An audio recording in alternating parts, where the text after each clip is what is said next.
আপু কেমন আছেন? ওয়ালাইকুম আসসালাম। জি, ভালো আছি। আপু আপনার নাম কি? জি, আমার নাম শিফা আক্তার। আপনার বাড়ি কোথায়? বরিশাল। আপনার ফ্যামিলিতে কে কে আছে? আমি, আমার বাবা আর আমার সৎ মা। সৎ মা না? জি, আপন মা না, মারা জি, গেছে?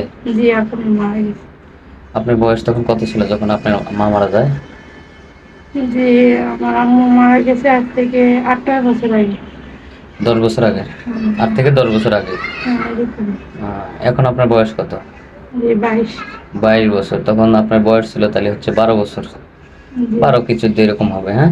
জি, এতদিন আপনার সৎ মায়ের ঘরেই ছিলেন না? জি। তো আপনার সৎ মা আপনার সাথে কেমন ব্যবহার করছে? ভালো ব্যবহার না আপনাকে ভালো দেখতে পারেনি?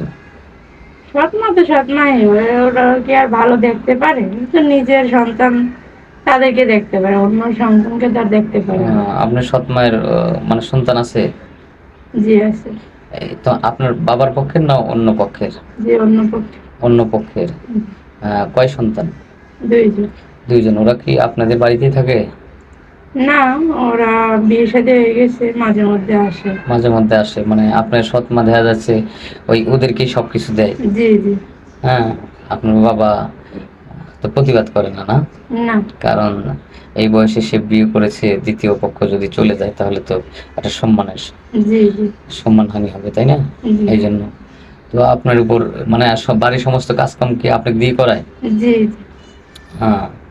আহ, মানে আপনাকে বিয়ে দিচ্ছে না কেন? সৎমার কারণে কি আপনার বিয়ে হচ্ছে না? জি, ওরা টাকা পয়সা ভাঙতে পারবে না, আর আমাদের এলাকায় যৌতুক দিয়ে বিয়ে হয়।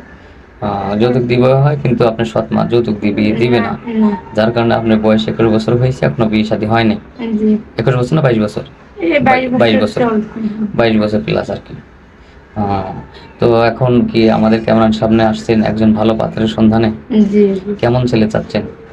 কেমন ছেলে বলতে কি, ও আমার টেক কেয়ার করবে, যত্ন নেবে, ঠিক মতন আমাকে চালাবে। বয়স বয়স যেমনই হোক কোনো সমস্যা নাই, না, না। মাথার ছায়া হলেই হলো। জি, জি। যদি 40-45 হয় তাও কোনো সমস্যা নেই। না, না। যদি তার ঘরে বউ থাকে, যদি দ্বিতীয় বউয়ের অনুমতি থাকে, তাও কি আপনি বিয়ে করবেন?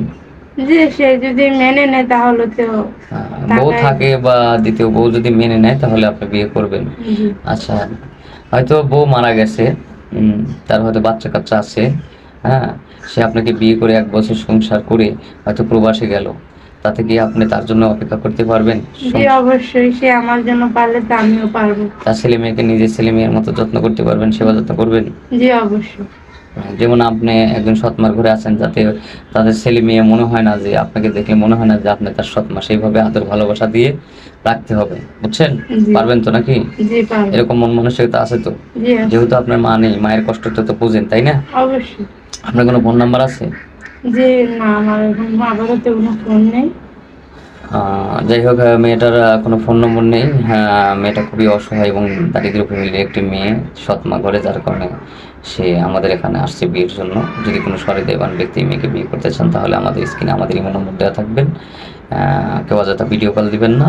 ভালো থাকবেন, সুস্থ থাকবেন, আল্লাহ হাফেজ।